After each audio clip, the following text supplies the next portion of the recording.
Le damos la palabra entonces a nuestro moderador, doctor Hernán Rodríguez. Buenas tardes a todos. Muchas gracias por invitarme a moderar este panel tan importante. Santiago mencionó esta mañana el tema del ranking de Fraser y no es un tema menor. Digamos, el tema de que estábamos en el puesto 32 y hoy estamos en el puesto 64 entre 91 países es muy diciente. Ese ranking además es un ranking de las empresas, que básicamente lo alimentan las empresas y los inversionistas. Entonces, un dato que no debemos ignorar. ¿A qué se debe esto? ¿Cuál es la explicación? Bueno, la explicación acá la hemos hablado una cantidad de veces, es el tema de inestabilidad jurídica y yo diría, en una palabra, es el tema de la incertidumbre.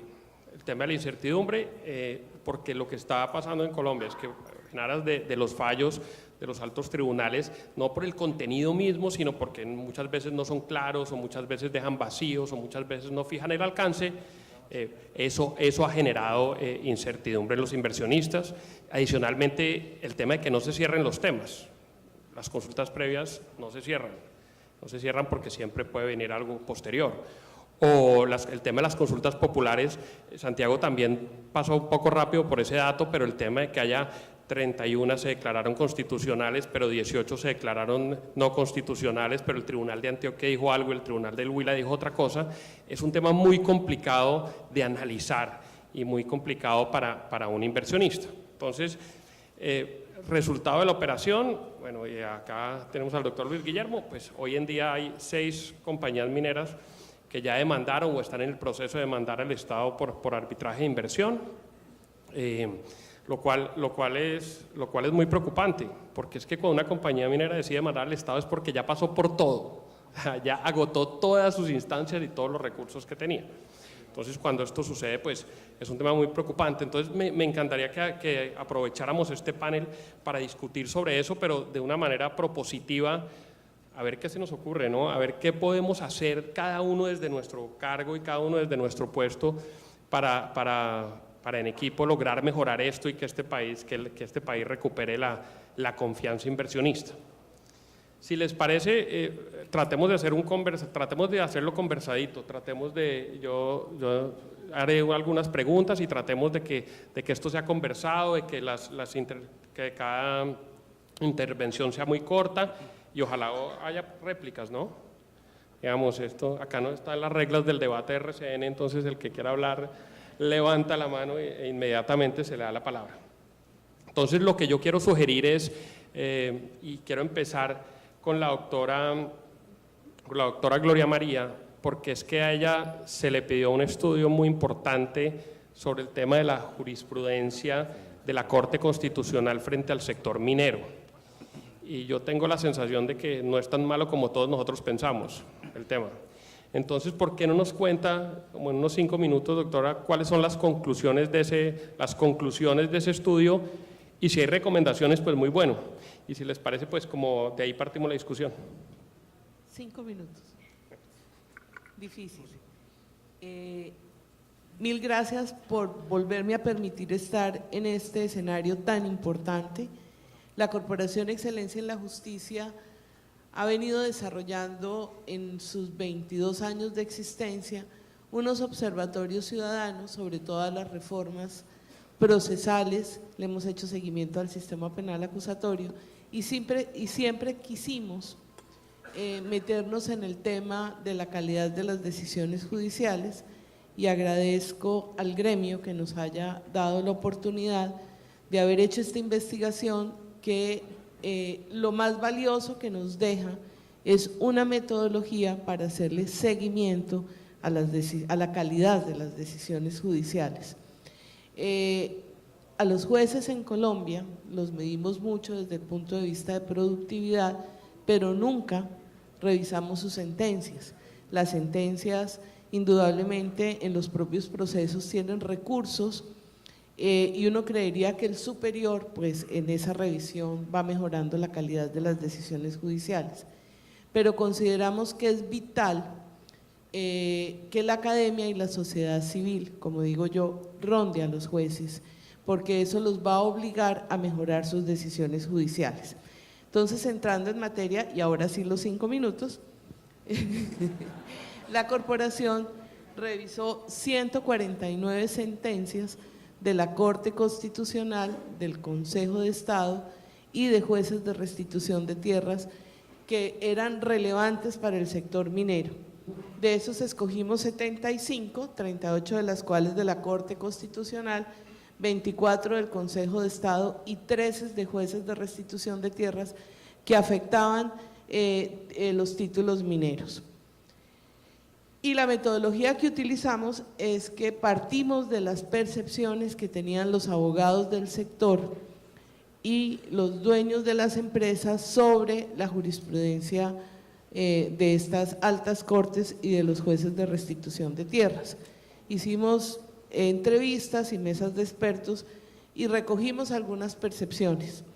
Por ejemplo, que la Corte Constitucional no era juiciosa en el análisis de procedibilidad de la acción de tutela, que no hace referencia, que nunca tiene en cuenta las pruebas que presenta el sector, que realmente la Corte no llama a peritos expertos para tomar sus decisiones judiciales, que falla extra y ultra petita, fue una queja generalizada, y que las órdenes que da la Corte Constitucional no son claras, en una muestra muy reducida, porque esto quiero que lo reciban con beneficio de inventario, habría que hacer una muestra mucho más amplia. Estos son los resultados básicos que tuvimos de esas decisiones. Otra de las percepciones que decían era que la Corte realmente equiparaba la minería legal a la ilegal. Esa era otra de las percepciones. Entonces, por ejemplo, la Corte no es juiciosa en la revisión del análisis de procedibilidad de las tutelas. En un 85% sí lo es y en un 15% no lo es. Para la corporación ese 15% es un porcentaje muy alto. Que no hace referencia a las pruebas del sector, sí hace referencia en un 55% y en un 45% no. A propósito, nosotros nos reunimos con todas las organizaciones que hacen litigio estratégico a nombre de las comunidades y esa misma queja la tenían. Ellos decían, la Corte no tiene en cuenta los argumentos de las comunidades, o sea, parece que no tiene en cuenta los argumentos ni de unos ni de otros según las percepciones, pero sí los tiene en un 55%. ¿Considera peritos expertos a personas que no tienen esa calidad? Sí encontramos que en un alto porcentaje no considera a los peritos expertos. Que la Corte Constitucional falla extra y ultrapetita, eso es una queja que tienen. Yo sé que a veces da órdenes mucho más de la acción de tutela, pero esa es una característica de los jueces constitucionales. Los jueces constitucionales no tienen esa camisa de fuerza que tienen otros jueces de la República. Que la Corte no tiene órdenes claras, sí en un 85% y no en un 19%. Ese es un problema del que adolece casi toda la justicia. A los jueces les cuesta dar órdenes claras en sus fallos o supeditan el final de un fallo a otras cosas y por eso se abren otros procesos. Hay afectación de títulos mineros, sí en un 33% y no en un 67%, y una queja que oigo mucho en el sector empresarial es que las Cortes nunca hacen análisis económicos de sus fallos, no los hacen, no tienen capacidad para hacerlo. Tendrían que tener un instituto parecido al DF de desarrollo a su lado, o sea, ellos se tienen que, el análisis económico lo hace otro. Colombia ha hecho, ha tenido como el incidente fiscal, es uno de los mecanismos como para ponerle tema económico a los fallos. La otra, lo que también hicimos es que revisamos algunos temas como consulta previa, como participación, como las consultas populares, como las competencias de las entidades territoriales, como los derechos adquiridos en algunos fallos especiales. Establecimos la línea jurisprudencial, es muy importante, la sacamos desde el 93, casi desde la creación de la Constitución del 91, y podemos concluir que ya hay unas líneas que están absolutamente consolidadas y que ya el sector las tiene que asumir. No creemos que la Corte Constitucional se vaya a echar para atrás en uno de esos temas. Vimos que en los argumentos del sector les hace falta bastante la argumentación constitucional, y yo hago ese pedido, que el sector se llene de esa argumentación constitucional para también balancear un poco la argumentación ante la Corte Constitucional. En términos generales podemos decir, con respecto a lo de la minería legal e ilegal, descubrimos que no hay tal, no encontramos ningún fallo de los que revisamos en que la Corte Constitucional confunda las dos minerías. Los que sí lo hacen son los medios de comunicación, y esa es la percepción generalizada que hay en esta materia. Creo que se me acabó hace rato el tema, las recomendaciones las doy después. Sí, perfecto. Vale. Ya va la pregunta de las recomendaciones. Bueno, una pregunta para todos. Si quieren empezamos allá por la derecha, por el doctor Lombardo, pero es, ¿cómo creen ustedes, desde donde cada uno de ustedes está, que el Estado colombiano puede mantener la estabilidad en las reglas del juego para los inversionistas interesados en el sector minero? ¿Qué puede hacer como Estado colombiano en general? Bueno, para decir esto uno tiene que basarse en la experiencia que tiene. En mi caso he vivido procesos de inversión enormes, en el caso de la petroquímica venezolana, que se llevó hasta que fuera la tercera petroquímica de Latinoamérica. El caso de la apertura petrolera en Venezuela, que llevó inversiones de 16 billones de dólares para mejorar crudo. Claro, eso fue destruido, ¿por qué? Por el Estado. El Estado, pues, el Estado puede ser el ente más destructivo que existe. Aparte de eso, según la teoría de los economistas austríacos, el Estado es destructor de inversiones por naturaleza. Mi otra experiencia ha sido la experiencia que he tenido aquí en Colombia, dirigiendo una empresa de oro, la mayor productora de oro en el país. ¿Qué elementos ha habido allí que han básicamente jugado un rol determinante para crear un ejemplo preocupante? Por ejemplo, la propiedad privada. La propiedad privada, en nuestro caso, no se ha respetado. No se respeta en Marmato, que es donde tenemos unas minas, no se respeta en Segovia, donde tenemos minas. Básicamente, hay amparos administrativos, el sistema judicial no funciona, el Estado es invisible, nadie le pone coto a la asociación de mineros ilegales con bandas criminales. La otra cosa es la seguridad jurídica, el fallo de Marmato, el fallo de Cerro Matoso, lo que demuestra de alguna manera es que hay un sesgo ideológico en las altas cortes, están permeadas por la izquierda, y eso no puede continuar. Se necesita una modificación del sistema de elección de las altas cortes. El otro asunto que también influye sobre las inversiones en Colombia es el efecto de los impuestos. Los impuestos son muy altos, hemos perdido competitividad.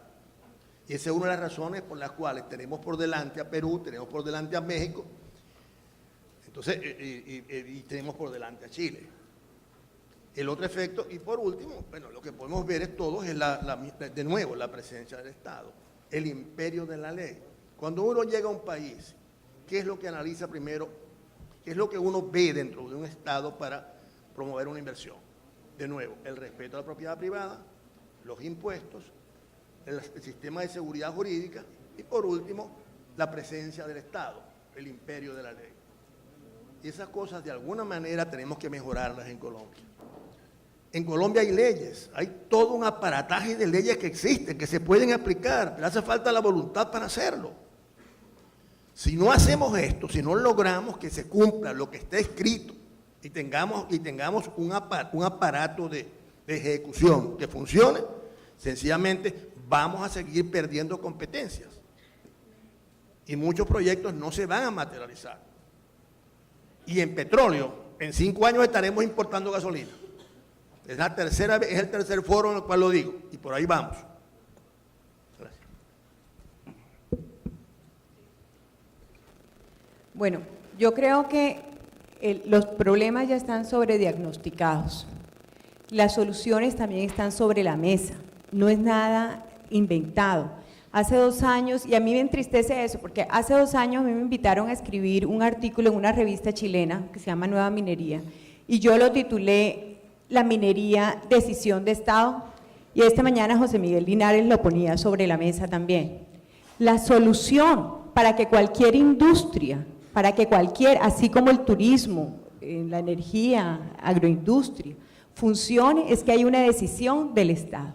Que esta decisión parta por saber si lo que queremos, si queremos continuar con este ingreso en el país, o si hay otras formas para desarrollar esas regiones aisladas donde se desarrolla la minería. Eso es decisión de Estado, parte desde el punto de vista tributario que tú mencionabas, pero parte también por solucionar los 4 o 5 puntos que yo veo son los que desarmonizan nuestra industria. La falta de coordinación institucional es evidente, eso no tenemos que decirlo mucho más, pero lo hablaba ahora Hernán al principio, entre una entidad y otra. La Agencia Nacional de Minería promueve la minería, hace estudios, el ministerio, pero por el otro lado hay otras entidades que la atacan. El tema de la falta de regulación de consulta previa, ya esto ya pasó a oscuro, es decir, ya esto es un negocio y lo sabemos, y la itinerancia de comunidades hay que regularla y hay que pararla. El tema de la poca claridad en la distribución de las competencias entre entidades territoriales y la nación. ¿Qué está pasando ahora con todas las consultas populares? ¿Necesitamos entonces una reforma constitucional? ¿Es esa la respuesta? Entonces hay que hacerlo.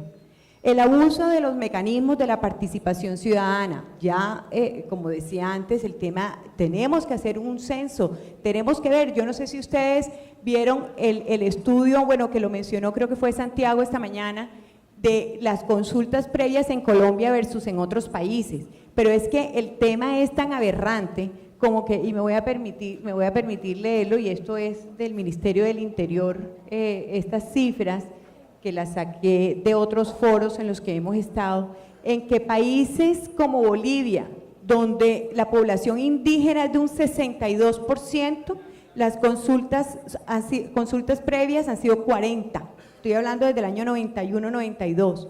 En Colombia, las comunidades o la población indígena es del 3.4% y hemos hecho 4.496.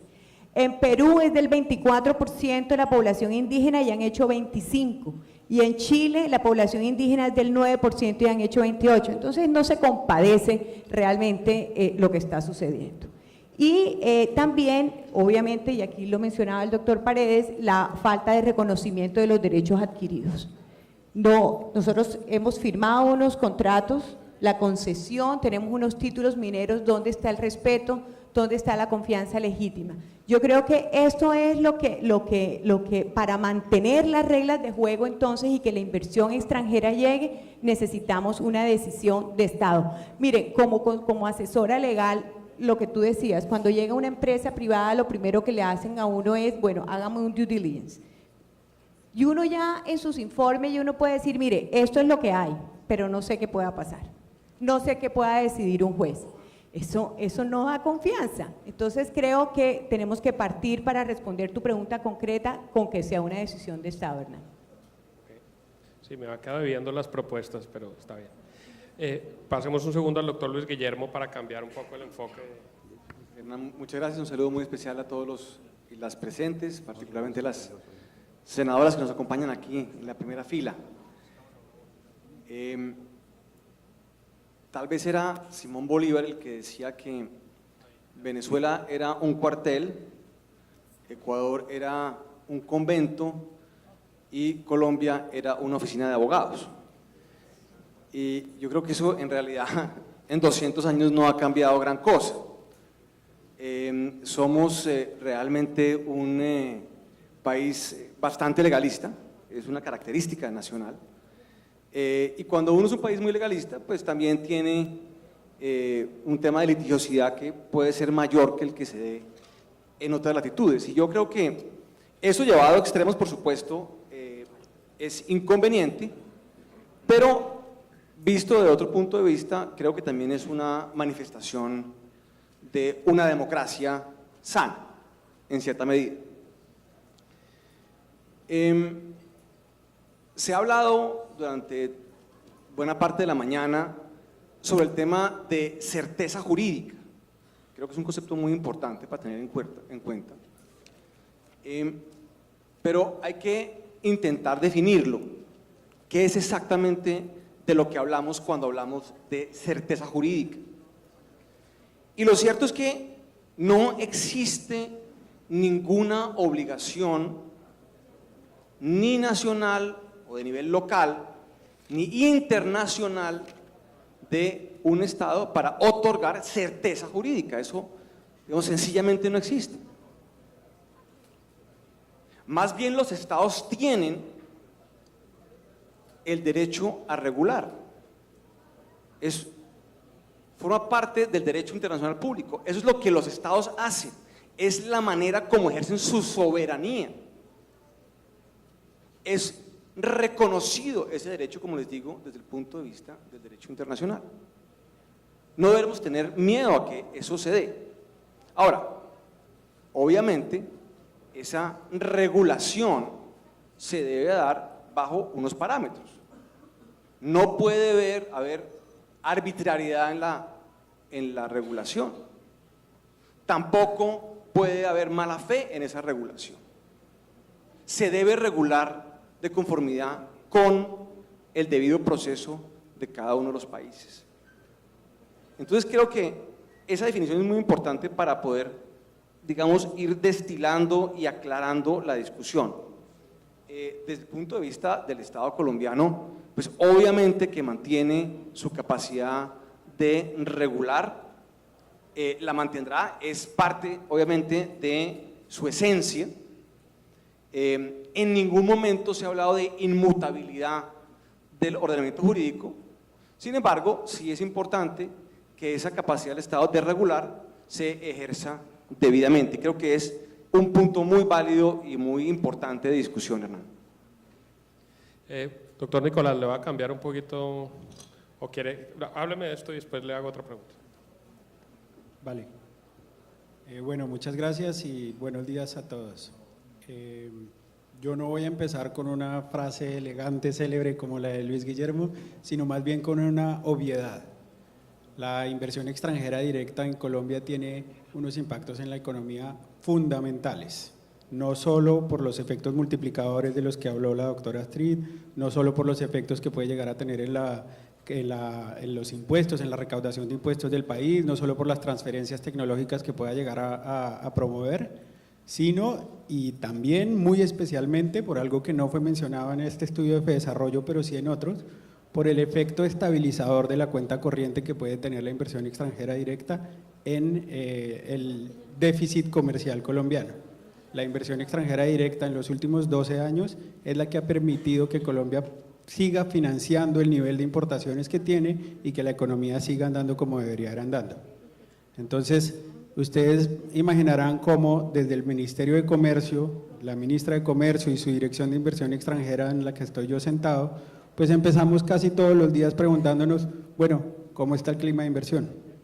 Y dentro de esa discusión, pues algo fundamental y algo que sale en todas las encuestas, algo que sale en todas las reflexiones es cómo está la certeza jurídica, cómo está la seguridad jurídica, cómo está la estabilidad de las normas en el país. Y cuando nos acercamos a ese problema, pues la discusión se vuelve muy compleja, porque como dijo Luis Guillermo, pues no se sabe muy bien qué es eso, es un concepto muy elusivo. ¿Cómo se mide si Colombia tiene seguridad jurídica o tiene inseguridad jurídica? Si ustedes le preguntan a alguien que fue objeto de una decisión que no le favoreció el día antes, pues seguramente dirá, aquí no hay seguridad jurídica, aquí no hay certeza jurídica, aquí no hay certidumbre jurídica. Si ustedes le preguntan a alguien que al contrario tuvo la oportunidad de hacer un negocio dado un cambio jurídico que ocurrió en el año anterior, pues probablemente tendrá una posición contraria. Entonces nosotros hemos tratado de coger cierta perspectiva, alejarnos un poco de los casos particulares y de los cambios particulares de las normas y preguntarnos cómo está, digamos, de manera transversal el asunto de la percepción de la seguridad jurídica para los inversionistas extranjeros. Aquí hay algo importante, hay un mensaje importante, y es que el último año, en 2017, Colombia recibió 14.518 millones de dólares de inversión extranjera directa. Fue un año excepcional, fue un año buenísimo y hace parte de una tendencia que lleva bastante tiempo, a pesar de un año crítico en el cual la inversión extranjera directa ha sido fundamental para la economía colombiana. Yo les voy a dar solo 3 hitos importantes. En 1994, Colombia recibía 1.500 millones de dólares de inversión extranjera directa. En el año 2000 empezó a recibir 2.500 millones de dólares de inversión extranjera directa. En el 2010 recibía 6.000 millones a promedio de inversión extranjera directa. Y hoy estamos en un promedio de 12.000, 13.000 millones de dólares de inversión extranjera directa. Lo cual, todo esto es para poner en perspectiva la discusión sobre la seguridad jurídica o la certeza jurídica que existe en el país. Estos números grandes tienen el problema de que no nos dejan hablar de casos particulares, de sectores particulares y de subsectores particulares donde puede haber habido problemas. Pero no hay que perder la perspectiva y no hay que empaquetar todo lo que se puede llegar a decir, y no hay que empaquetar el asunto fiscal con el asunto del imperio de la ley, con el asunto de la certeza jurídica en una sola cosa, porque así no podemos llegar a promover soluciones valederas. Adicional a esto, es importante resaltar que la regulación también, y es esencialmente positiva.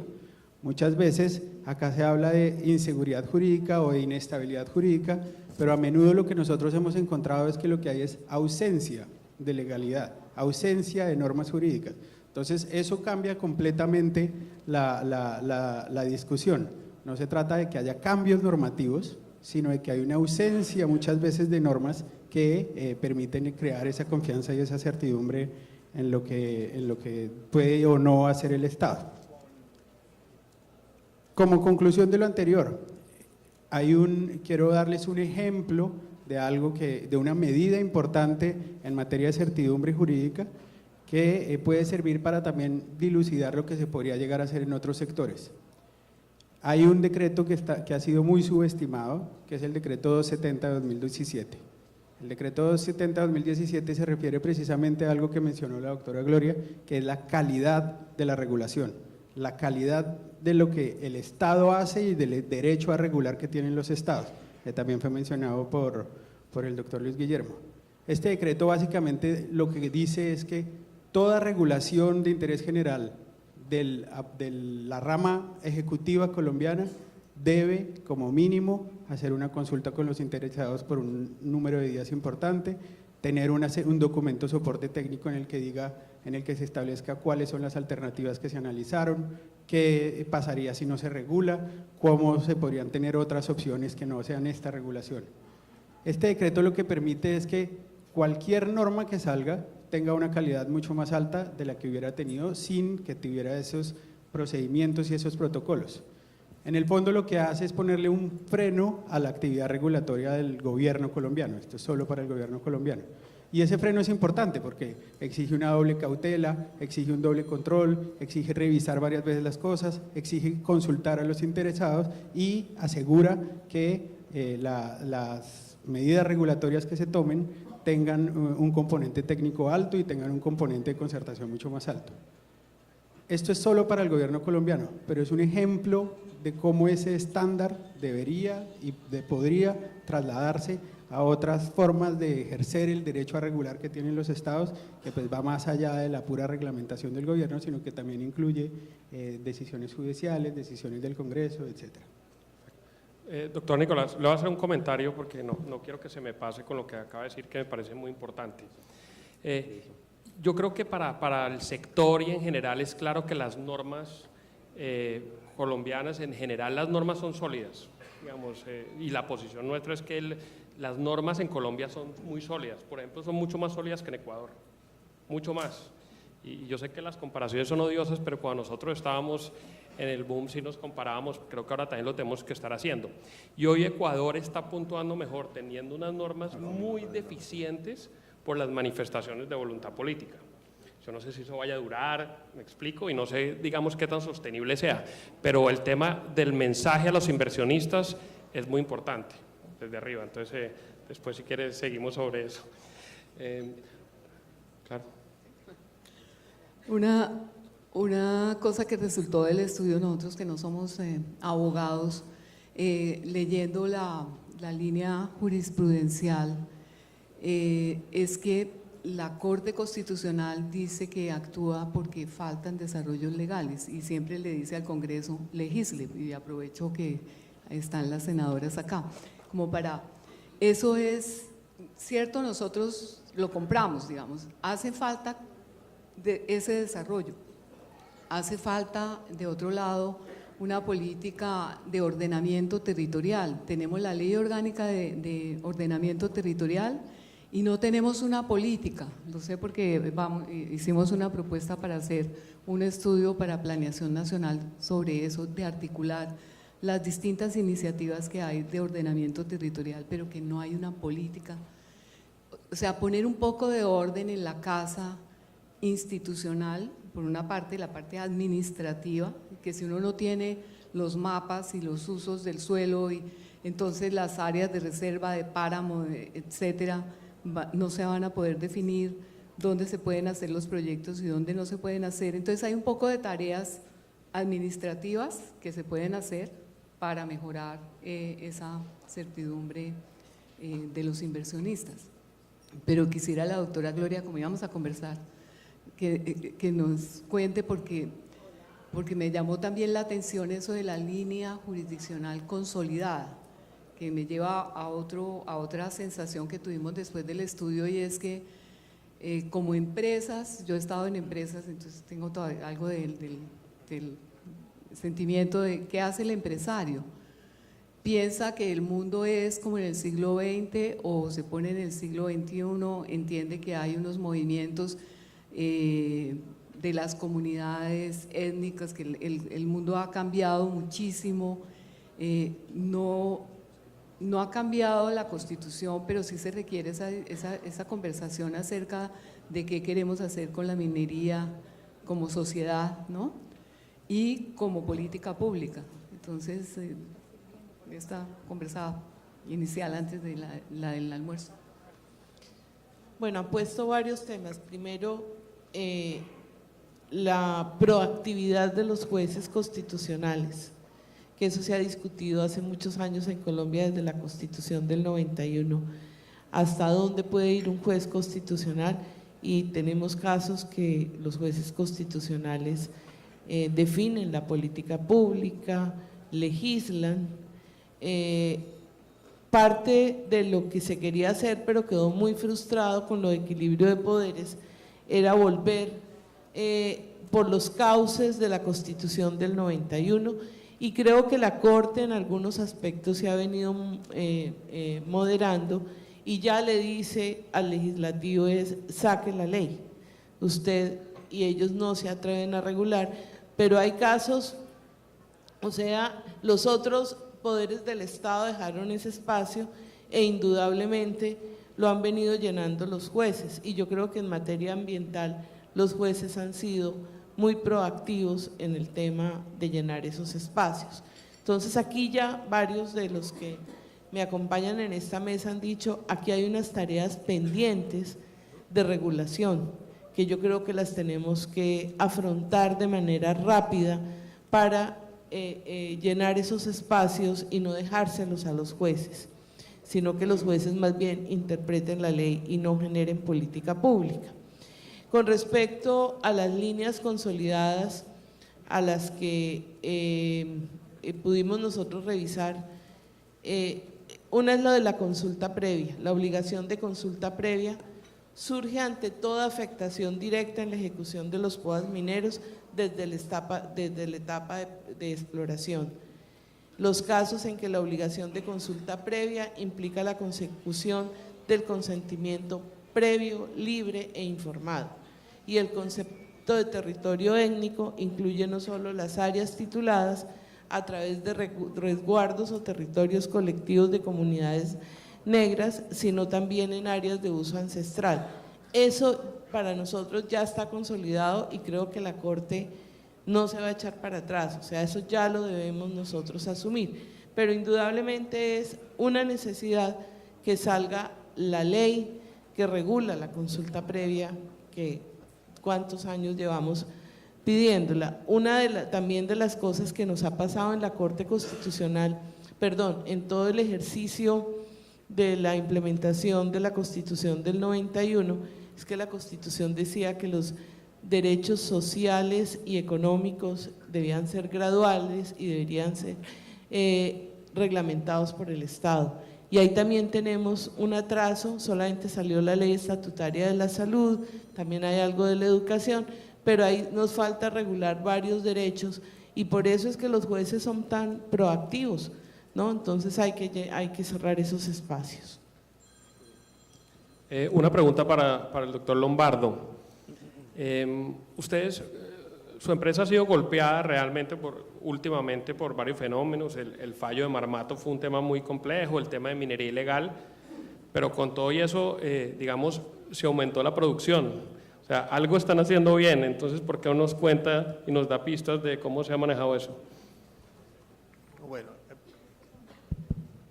sí, hay varias cosas que están haciendo bien, si no, no se hubiera podido hacer crecer la producción 20% por año. Básicamente hay dos cosas. Primero, hace un tiempo atrás nos dimos cuenta que estábamos de espalda a la comunidad. Sencillamente se están haciendo programas agresivos de inversión social. Y esa inversión social, fundamentalmente es en educación e infraestructura. Eso ha creado una oposición de parte de los mineros ilegales que están asociados a las bandas criminales. Porque entonces, de alguna manera, esta inversión social está ganando el favor de la comunidad y esta gente no quiere perder el control de la comunidad. Eso es una cosa que se está haciendo y se está haciendo bien. Y la otra cosa es que se ha tratado de tecnificar la empresa, mucho más. Hay programas de adiestramiento dirigidos a la comunidad. Se han traído también cuando no se consigue, estamos tratando de colombianizar la empresa en el sentido a todos los niveles. Pero cuando no se puede, se trae gente de afuera y se trata de aplicar también máxima transferencia tecnológica. Se han mejorado también los beneficios a la gente. Es decir, una empresa de estas, si no tiene un equipo humano competente, no llega a ninguna parte. Entonces, la clave ha sido énfasis en el equipo humano, énfasis en métodos de producción y tratar de establecer un nexo con la comunidad que sea permanente. Eso creo que a largo plazo funciona, es mi experiencia también en otras partes. A largo plazo, el énfasis en la comunidad funciona y desmantela los elementos criminales, pero toma tiempo. Y realmente nos ha hecho mucho daño. Y ese es principalmente el origen de la demanda que tenemos contra el Estado, la cual hemos continuado porque tampoco el Estado ha sido capaz de darnos una respuesta. Y uno nunca quiere demandar al Estado, porque uno es un huésped del Estado. Entonces uno demanda al Estado cuando lo obligan realmente.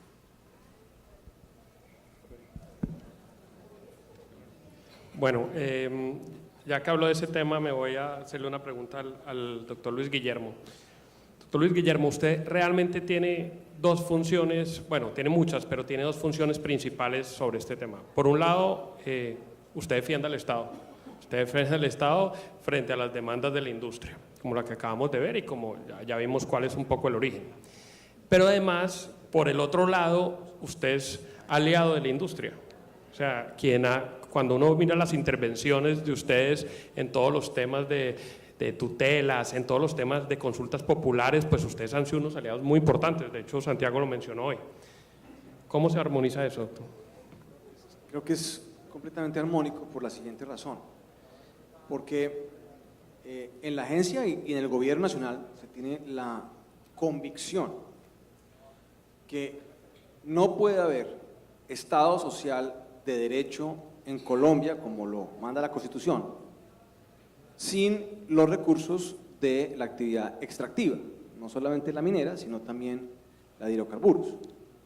Es absolutamente fundamental para las finanzas públicas colombianas los recursos que provienen de ese tipo de actividad, como lo acabamos de ver en el estudio de FEDesarrollo. Creemos que trae unos beneficios enormes, sociales, económicos y de toda clase para el país y también para las regiones. En ese sentido, es un deber de la agencia que defienda al Estado trabajar en la construcción de un marco jurídico que permita el desarrollo de la actividad. Ese es el objetivo del trabajo de la agencia y obviamente también de las demás entidades del gobierno. ¿Y por qué digo que es consistente? Porque cuando el Estado regula, porque como dijimos ahora es su deber, el Estado colombiano lo hace de conformidad con la legislación interna y también de conformidad con sus obligaciones internacionales. Así lo hace y así lo ha hecho y así lo seguirá haciendo. Habrá quienes consideran que esto no es así y activarán los mecanismos judiciales que consideren locales o internacionales, y en esa medida tendrá la agencia que explicar en ese foro judicial por qué el Estado colombiano está obrando de conformidad con sus derechos como regulador y con sus obligaciones tanto locales como foráneas. Bien. Sigo un poco con el tema de las funciones. Doctor Nicolás, dentro de sus funciones, ¿usted tiene coordinar la política de atracción y retención de la inversión? Eso es claro, digamos, un tema, pero al mismo tiempo tiene la negociación de los acuerdos internacionales de inversión. De hecho, tengo entendido, y usted aclare en lo que usted, hay algunas cláusulas de arbitraje en los acuerdos de inversión que en este momento el gobierno nacional quiere negociar. Pero yo no sé si eso riña un poco con el tema de motivar al inversionista. Entonces, un poco también, ¿cómo armoniza usted esas dos funciones? Sí, es una respuesta similar a la que dio el doctor Luis Guillermo. En nuestro caso también pasa una aparente ambivalencia entre algunas de las funciones que tenemos. Por un lado, fortalecer la política de atracción a la inversión extranjera directa. Por otro lado, negociar los acuerdos de protección a la inversión extranjera directa y por un lado más, el recibir la primera instancia de las controversias internacionales de inversión. Entonces sí tenemos varias caras en las que se asume una posición distinta, pero son perfectamente armónicas. En todos los casos lo que se está buscando es asegurar una regulación no arbitraria, una regulación transparente, una regulación de alta calidad, tanto para atraer la inversión como para asegurar una correcta negociación, como para tener una buena interlocución con el inversionista. De hecho, nosotros no vemos necesariamente las controversias de inversión y las 6 que usted mencionó anteriormente como algo necesariamente problemático. Las controversias surgen y existen. Y el hecho de que hayamos pasado de 1.500 millones de dólares a 14.500 millones de dólares en 15 años, pues hace que necesariamente haya más controversias. Y lo que está diciendo es que hay una institucionalidad de último resorte cuando alguien considera que definitivamente lo que ocurrió en el país no era de su agrado y no estaba de acuerdo con lo que esperaba de las normas del país. Entonces, sí hay un ámbito positivo común a las 3 actividades. Ahora, con respecto a la negociación de acuerdos, pues hay que decir algo muy breve, y es que tenemos pocos acuerdos y no es que estemos renegociando los acuerdos. Hay un escenario de renegociación importante por un acuerdo bastante viejo de protección de inversiones que teníamos con España. Simplemente una anotación adicional sobre lo que está diciendo Nicolás, porque aquí en Colombia creemos que somos como muy especiales, ¿no? Entonces, que somos los más felices del mundo, los más violentos del mundo, que tenemos el mejor himno nacional del mundo, y la verdad, pues somos normales, somos bastante normalitos en todo, y no es que tengamos muchos litigios de inversión, realmente tenemos más bien pocos, son 6 o 7, depende de cómo los cuente uno, y cuando uno habla con los colegas de la región, pues Costa Rica ha tenido 12, el Perú ha tenido tal vez 9 o 10, España tiene 36, México ha tenido como 20 y pico. Para no mencionar, pues obviamente Venezuela con 50 o 60, y Argentina o 30, y Argentina como con 50 y pico. Entonces yo creo que, y Ecuador pues también con los que ustedes ya también conocen. Entonces no es que tengamos muchísimos litigios de inversión, y como decía Nicolás también, esto es muy importante, pues para eso son los mecanismos de resolución de conflictos, precisamente para que cuando hay diferencias se puedan solucionar en pues, los foros correspondientes. Creo que eso es lo más importante. Entonces, ni tenemos muchos tratados de protección de inversión, tenemos solamente 15. Cuba tiene 62, pues, para que ustedes tengan una idea. Tenemos 15 y tenemos 6 pleitos. Sí, son pleitos complejos, son pleitos que se le está poniendo la máxima atención posible, por supuesto, pero en el estándar regional, ni siquiera internacional, pues son más bien pocos los litigios. Sí, es que no teníamos ninguno, entonces cuando pase ninguno a pasar a 6, 12, pues uno se preocupa. No, está bien. Una pregunta al lado allá, les voy a hacer una pregunta tal vez para Patricia y la doctora Gloria María. Cuando viene un inversionista al país y habla con los abogados de primeras, le manda uno un cuestionario larguísimo, ¿no? Ese cuestionario sobre ley colombiana y tiene unas preguntas muy difíciles. Una de las preguntas más difíciles que nosotros recibimos en ese cuestionario es: dígame si la justicia colombiana es confiable. Y dígame si la justicia colombiana es imparcial cuando hay reclamaciones frente al Estado. O sea, es una preocupación, es la pregunta creo que número 3. ¿Ustedes cómo contestarían esa pregunta hoy? Bueno, el tema es el siguiente. Desafortunadamente, la ley en Colombia se interpreta de diferentes formas, por lo que yo ya he dicho, porque no hay una política de Estado, que era lo mismo que decía la doctora Astrid. Es decir, en la medida en que nosotros tuviéramos unas reglas claras, la cosa sería más fácil. Esas no son preguntas fáciles de responder. Lo cierto es que la justicia contencioso administrativa sí multa al Estado, sí falla en contra del Estado. Y por eso yo le decía ahora al doctor Luis Guillermo que es difícil defender al Estado cuando otros estamentos del Estado incumplen un contrato como el de concesión minera, por ejemplo, o revocan licencias que ya han sido concedidas. Entonces, nosotros como asesores, como colombianos, lo que queremos es que la inversión extranjera siga. Nosotros no podemos contentarnos con que el hecho de que se haya duplicado en X número de años, porque hay mucha inversión extranjera que se está yendo, y esa es la realidad, y yo como asesora lo conozco y lo sé, y se van a otros países que apenas está empezando en la minería, como es en el tema de Ecuador, realmente me ha impresionado, o Perú, cómo lo volvió un tema de Estado completamente. Entonces, la respuesta es difícil, la respuesta es decir, los jueces sí pueden ser objetivos y sí pueden efectivamente darle la razón al inversionista y no al Estado. Sin embargo, ojalá y la pregunta fuera otra, ¿no es así? O sea, ¿por qué tienen que poner de tercera pregunta de cómo está haciendo el imperio de los jueces? No debería haber un imperio de los jueces, las 3 ramas deberían funcionar como nuestro sistema democrático nos enseñó, no que debe funcionar. Yo toda la vida he sido optimista. Yo creo que la justicia colombiana no está tan mal como todos creemos.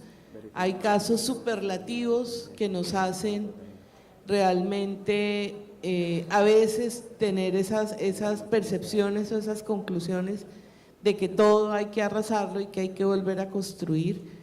Yo creo que la justicia colombiana siempre nos ha dado la talla cuando la hemos necesitado y en los grandes momentos nacionales, pero sí creo que tenemos problemas y tenemos problemas desde la formación del abogado, desde la motivación para que los mejores abogados lleguen a ser jueces, ¿ya? O sea, si le entregamos a universidades no acreditadas y si no formamos realmente buenos abogados para ser jueces, no vamos a mejorar ese recurso humano. Tenemos problemas en la regulación, tenemos vacíos en la regulación. Indudablemente los jueces colombianos, como cualquier colombiano, también tiene su sesgo. Por eso hay que estarlos actualizando, hay que estarlos dando a conocer. Una de las cosas que hemos hablado mucho con Santiago es los jueces colombianos tienen que conocer la buena minería y no la conocen, ¿ya? O sea, ellos tienen esas percepciones que dan los medios de comunicación y que ven es la minería ilegal y el destrozo que hacen al medio ambiente. Entonces yo creo que ahí hay que hacer un acercamiento realmente con los jueces sin que eso signifique que van a perder la independencia, porque sí, indudablemente como hay buenas sentencias, hay sentencias muy malas que hay que sacarlas a la luz pública como la de Marmato. La corporación revisó esa sentencia y realmente le encontró muchísimas fallas y realmente yo creo que es la excepción a la regla de las que hemos leído y yo creo que eso hay que hacérselo ver a la Corte Constitucional. Otra sentencia como esa no puede volver a pasar en Colombia. Entonces hay muchas cosas que hacer. Mi respuesta a un inversionista extranjero es hágale, que Colombia, por algo están todos ustedes acá, ¿cierto? Yo creo que Colombia tiene un marco regulatorio adecuado y ahí vamos. En el resto de países también existen estos problemas,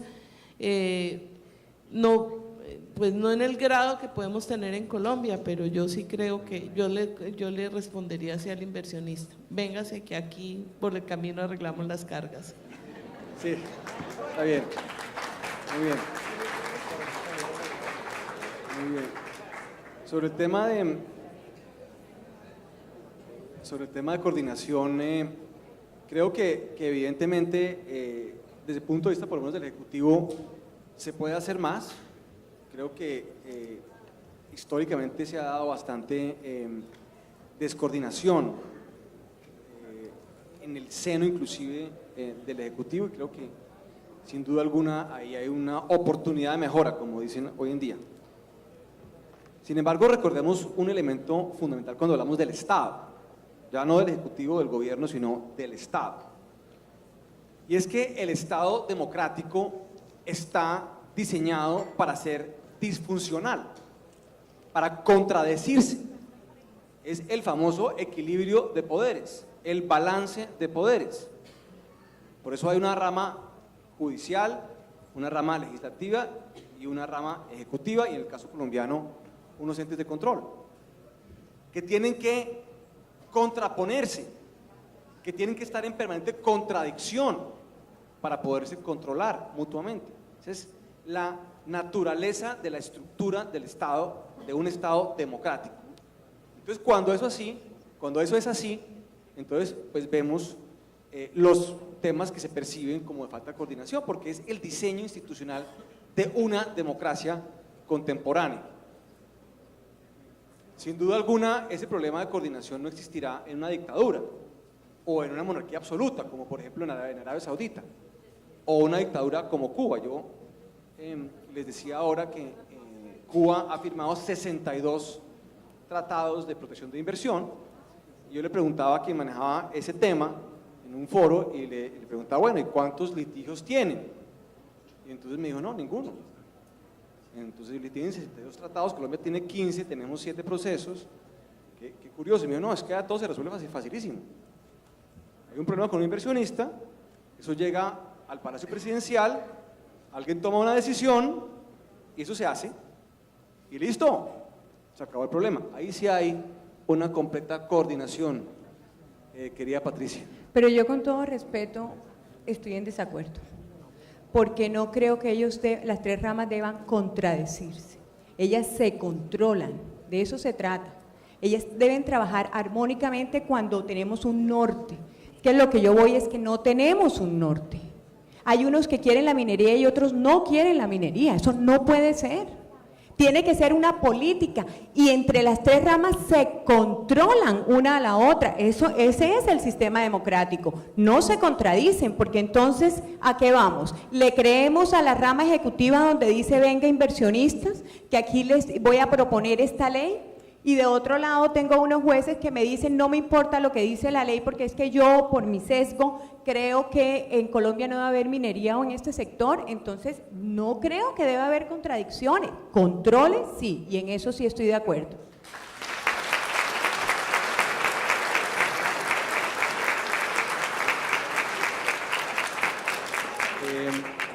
Bueno, creo que fue muy popular esa intervención.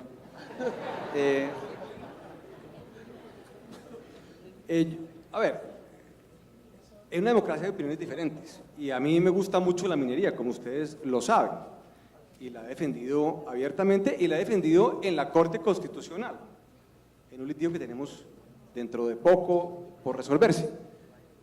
Pero no creo que toda la gente en Colombia deba tener la misma opinión sobre cualquier cosa, la minería incluida. Entonces creo que hay que entender que habrá casos en los cuales a una gente le parece que está bien y a otra gente le parece que está mal, y en un sistema democrático de división de poderes, pues también va a ocurrir que en alguno de esos poderes públicos habrán opiniones diferentes.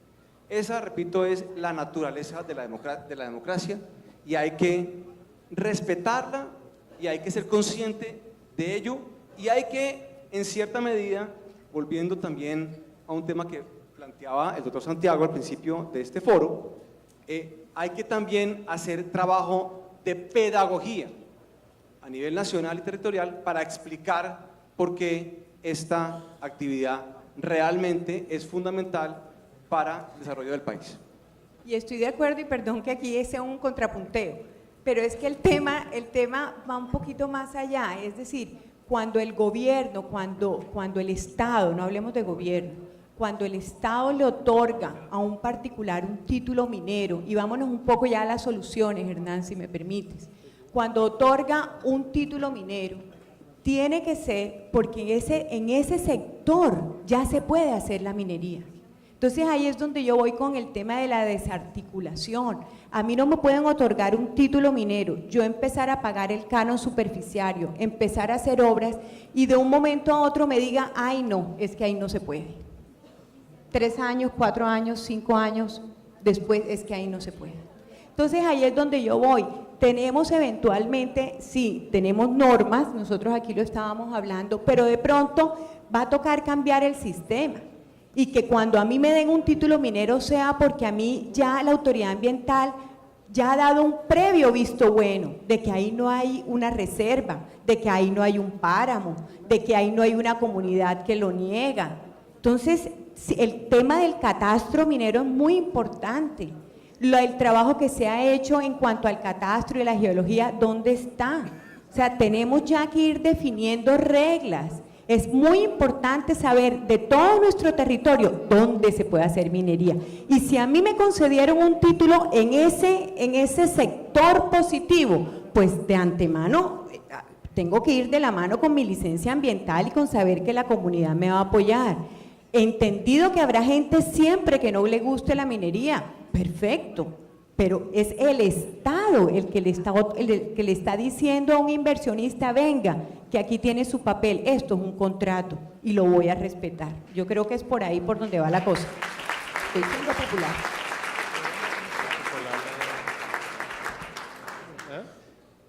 Muy bien, eso era una propuesta concreta y me parece perfecto. Yo quisiera que en las memorias de este panel quedara como un panel donde hubo debate respetuoso y que fue un panel constructivo. Entonces, ¿por qué no seguimos un poco por esa línea y cada uno se lanza con una propuesta concreta o con un mensaje positivo y así nos vamos todos, nos cae bien el almuerzo a todos?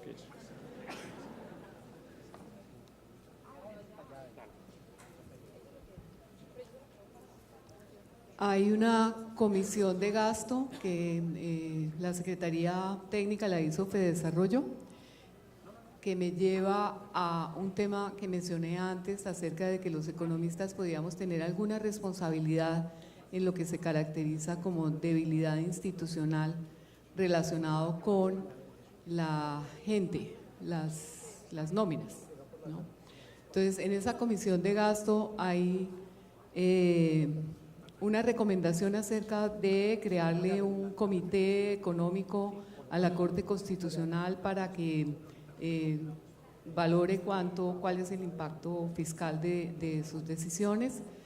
Y hay algo que está implícito, que es una discusión sobre el tamaño del gasto público o del Estado. Los economistas tendemos a hacer que ese tamaño sea lo mínimo posible, pero en todos los análisis que hubo de todos los sectores surgía la necesidad de aumentar el gasto para que el Estado, entendido más en todas las ramas, porque también eso afecta el presupuesto de la rama judicial, tuviera mayores recursos para ser capaz de llevar a cabo sus funciones. Entonces, la recomendación es leer la comisión de gasto y dar la discusión sobre el tamaño en esos términos de la burocracia estatal, de lo que se requiere de recursos para que el Estado cumpla sus funciones. Gracias. Bueno, mi recomendación es que no nos demanden más, mentiras.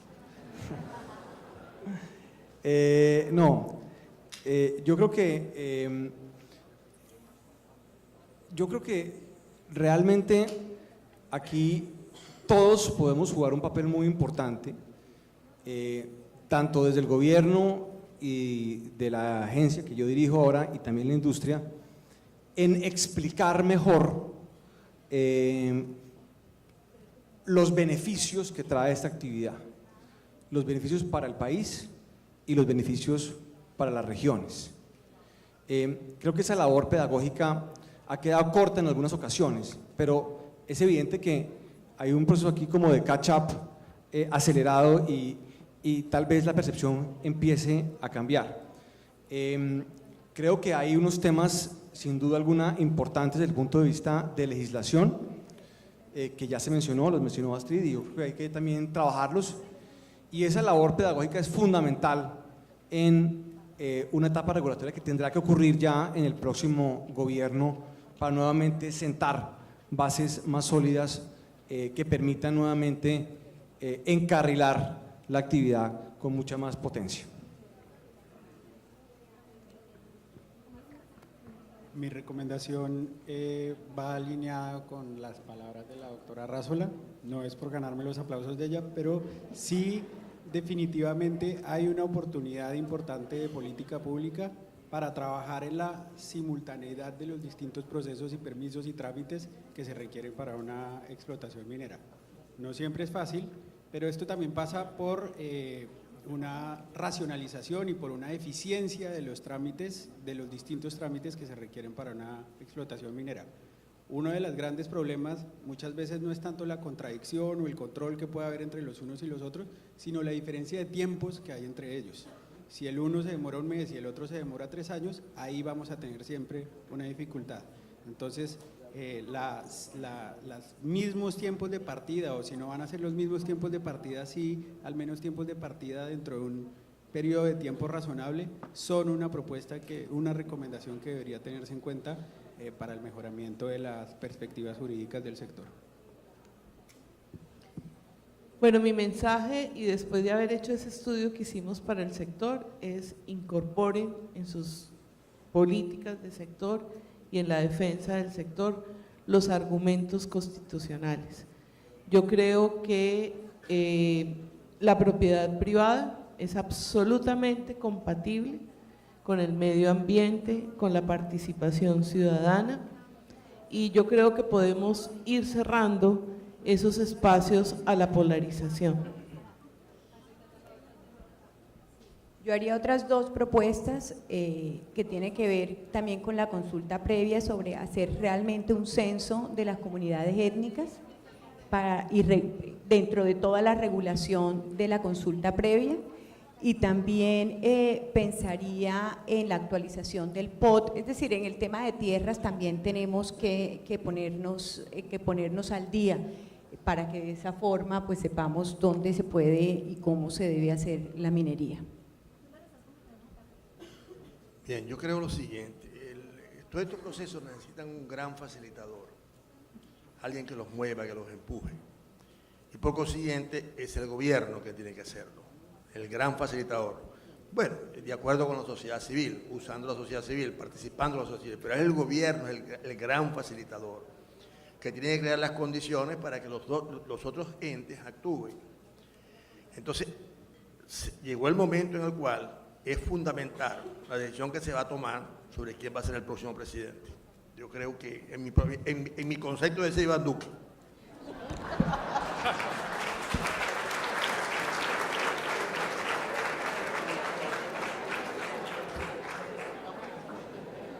Buen cierre, doctor Lombardo. Yo creo que muchas gracias a todos.